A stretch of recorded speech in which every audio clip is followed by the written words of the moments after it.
Oh, okay. And then real quick, I had this written down like a while ago. The American Psychologists Association, has it been infiltrated by feminism?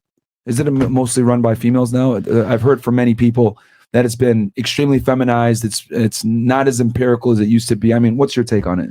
I don't know if it's, what do I say about this? It's definitely a feminized profession. Yeah. I think 80 to 85% of all therapists are women. Yeah. I think about roughly that many of my classmates were women. Mm-hmm. So the vast majority of people in the field are women. With respect to feminism, the APA actually put out a document. My friend, Dr. Sean T. Smith, talked about this a while back. And it's having to do with like a commission on boys and men. And it was very heavily influenced by feminist ideology and not empirical research. Mm-hmm. And they talked about toxic masculinity as if that were just like a universally understood concept. It definitely exists. And it's important to like save men from themselves of their emotional suppression, the bondage of their traditional gender roles, etc., their tendencies to violence. What are your thoughts on the concept of toxic masculinity?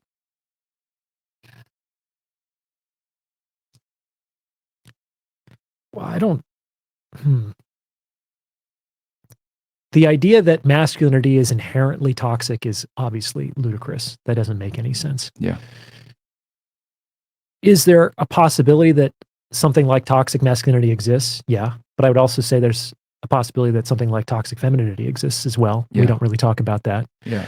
Like there are certain gendered behaviors or traits that can be used for exploitation and have been used badly in the past. Yeah. So you can make an argument about that. But to just say that like men, by virtue of their gender, need to be cleansed of their masculinity as if something is inherently bad or wrong or toxic about that is nuts.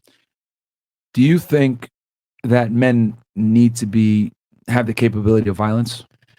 You don't want to be a harmless man. Yeah. A harmless man is one that is not useful. The way I think about it is this. Superman, superhero, can do pretty much anything. Indestructible, flies around, shoots heat vision from his eyes. Superman could have been Earth's biggest supervillain. Like no one could have stopped Superman. The powers that make him good also could have been used for evil. Yeah. Like power allows you to be an effective, competent man. How you use that power can be for good and it can be not for good. A guy who doesn't have power, a guy who couldn't be evil is useless. Superman could have been evil. That's what makes him so good. Yeah. Right? Yeah. If he couldn't fly around and had super strength, it'd be like you'd just be Clark Kent, the journalist. It's like, who cares about that guy? So it's the potential to be evil and the decision not to be that is one of the highest extrapolated forms of masculinity.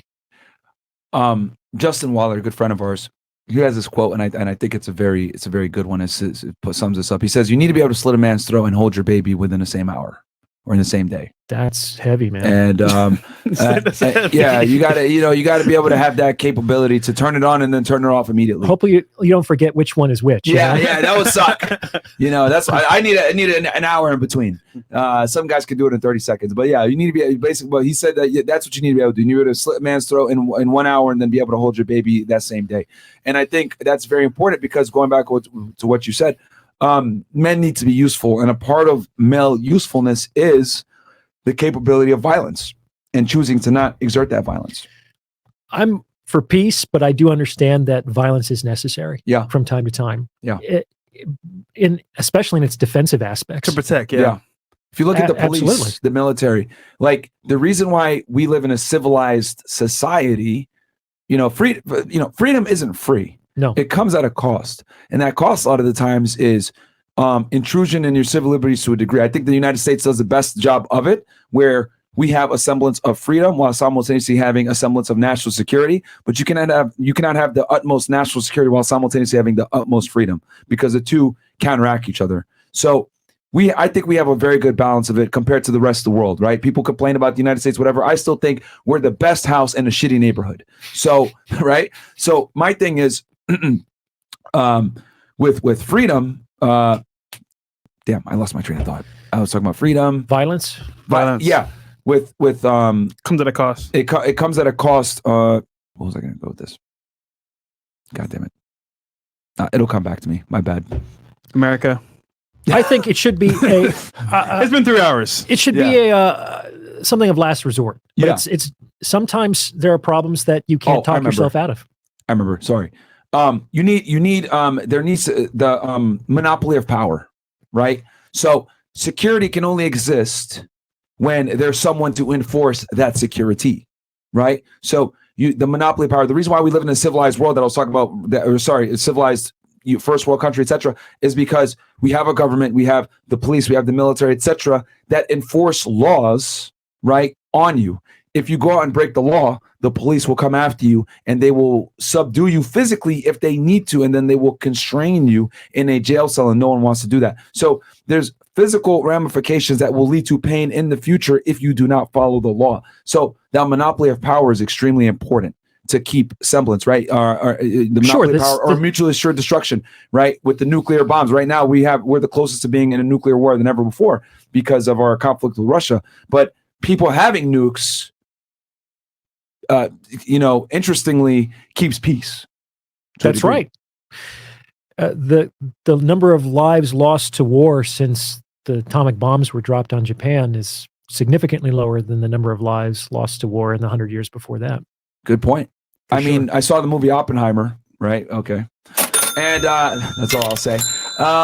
And in that movie, though, dropping the bombs in Japan was kind of a last resort. They did it to avoid the loss of life of American soldiers because Japan immediately surrendered and ended World War II. And we haven't been in a conflict of that level since then, right? Mm-hmm. So the monopoly of power, the threat of violence does keep things. I mean, we talked about it earlier. When two men are sitting down, there's that. And this is also too why I think like with men, they tend to be more respectful than women a lot of the times. And I'm going somewhere with this. Like with men, when they speak to each other, there's that threat of violence. There's that capability that, okay, sure, this guy might f me up. I might f him up, but I'm not sure. So you know what? I'm going to be peaceful. Keeps things in check. Mm-hmm. With women, however, I've noticed, especially when they deal with a man, you blah, blah, blah. And they might even enact violence on you because women don't have a good grasp on true violence, right? They don't really know the carnage that men are capable of. That's why we've brought girls on this show and they say crazy shit like, oh yeah, I'll fight a man. I'll fight a man, blah, blah, blah. And I'm like, wow, you really have never been punched in the face before by a male. Yeah. Bill Burr had a lot of good bits on this. Yeah. You know, how much of an asshole he would be if it was illegal for someone to hit him. Yeah. Bill Burr's hilarious.